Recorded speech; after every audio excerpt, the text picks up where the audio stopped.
ஜகாத் கொடுக்கவில்லை என்றால் என்ன தீமை ஒருவருக்கு விளையும் என்பதை பற்றி விவரிப்பதற்கு அல் பத்ருர் ரஹ்மான் அவர்கள் அழைக்கின்றேன். அஸ்ஸலாமு அலைக்கும் வரஹ்மத்துல்லாஹி வபரகாத்துஹு.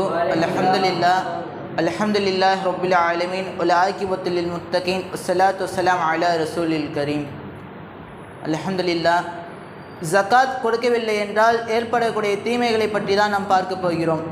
அல்லாஹ் தஆலா குர்ஆனிலே கூறுகிறான், யார் வெள்ளியும் தங்கத்தையும் சேர்த்து வைத்து அதற்கான ஜகாத்தை தரவில்லையோ நபியே அவர்களை பார்த்து நீ சுப செய்தி கூறுவீராக என்று கூறுகிறான்.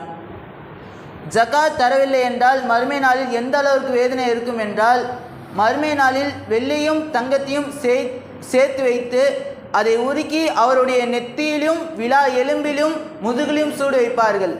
எதற்காக நெத்தியில் சூடு வைப்பார்கள் என்றால், அவர் ஜக்காத்து கொடுக்க மாட்டேன் என்று நெத்தியை சுழித்தார் அல்லவா, அதற்காக நெத்தியில் சூடு வைப்பார்கள். அவர் திரும்பினார் அல்லவா, அதற்காக விழா எலும்பில் சூடு வைப்பார்கள். முதுகே திருப்பின காரணத்திற்காக முதுகிலே சூடு வைப்பார்கள்.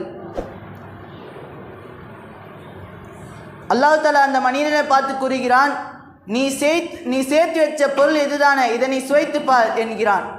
ஜக்காத் கொடுக்கவில்லை என்றால் எந்த அளவுக்கு வேதனை இருக்கும் என்று நாம் தெரிந்து கொள்ள வேண்டும். இந்த உலகத்தில் ஒட்டகம் வளர்த்தவர் அதற்கான ஜக்காத்தை கொடுக்கவில்லை என்றால் மறுமை நாளில் அந்த ஒட்டகம் முன் இறந்ததை விட சிறந்த நிலையில் மாறி அதனுடைய கால்களால் அவரை மிதிக்கும். அதே இந்த உலகத்தில் ஆடு வளர்த்தவர் அதற்கான ஜக்காத்தை தரவில்லை என்றால் மறுமை நாளில் அந்த ஆடு முன் இருந்ததை விட சிறந்த நிலையில் வந்து அதனுடைய கொம்புகளால் அவரை முட்டும், அதனுடைய காலால் அவரை மிதிக்கும். அப்போ எந்த அளவுக்கு ஜகாத் தரவில்லை என்றால் மறுமை நாளில் வேதனை இருக்கு என்று நாம் தெரிந்து கொள்ள வேண்டும். நபி ஸல்லல்லாஹு அலைஹி வஸல்லம் அவர்கள் கூறுகிறார்கள், இந்த இரண்டு நிலைக்கு மனிதர்கள் நீங்கள் யாரும் ஆளாயிடாதீர்கள் என்று சொல்கிறார்கள். முதலாவது நிலை, மறுமை நாளில் ஒரு ஆட்டை சுமந்துக்கிட்டு வருகிறார், யா ரசூலல்லாஹ் என்ற ஏக்கத்தோடு அழைக்கிறார். அவர் எந்த ஏக்கத்தோடு அழைக்கிறார்னா, இந்த உலகத்தில் இதற்கான ஜக்காத்தை நான் தரல, இப்போ இதற்கான ஜக்காத்தை நான் தரேன் அப்படின்னு சொல்லி ஒரு ஏக்கத்தோடு அழைக்கிறார். அப்போ ரசூலா சொல்கிறாங்க, உனக்கா என்னால் நான் அல்லாஹ் கிட்ட போய் பேச முடியாது, நான் ஜக்காத் தர சொன்னல, அப்போ நீ தரல, உனக்கா என்னால் அல்லாஹ் கிட்ட போய் பேச முடியும்னு சொல்கிறாங்க. இரண்டாவது நிலை, அதே போல் மறுமை நாள ஒட்டகத்தை சுமந்து கொண்டு வருகிறார்.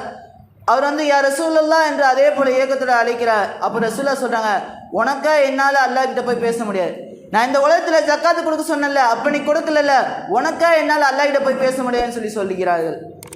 அப்போ சொல்கிறாங்க, இந்த இரண்டு நிலைக்கு மனிதர்கள் நீங்கள் யாரும் ஆளாவிடாதீர்கள் என்று நபி ஸல்லல்லாஹு அலைஹி வஸல்லம் கூறுகிறார்கள். அப்போ எந்த அளவிற்கு ஜக்காத் தரவில்லை என்றால் மறுமை நாளில் வேதனை இருக்கும் என்று நாம் தெரிந்து கொள்ள வேண்டும். இன்ஷா அல்லாஹ் வரக்கூடிய காலத்தில் அல்லாஹ் சுப்ஹானஹு வ தஆலா ஜக்காத்தின் அளவை சரிசமமாக பிரித்து அதை தொடர்படியாக கொடுக்கக்கூடிய பாக்கியத்தை வல்லோன் அல்லாஹ் நம் அனைவருக்கும் தருவானாக என்கிற துஆவுடன் என் உரையை முடித்துக் கொள்கிறேன். வாஹித் அல்ஹம்துலில்லாஹி ரப்பில் ஆலமீன். அஸ்ஸலாமு அலைக்கும் வரஹ்மத்துல்லாஹி வபரகாத்துஹு.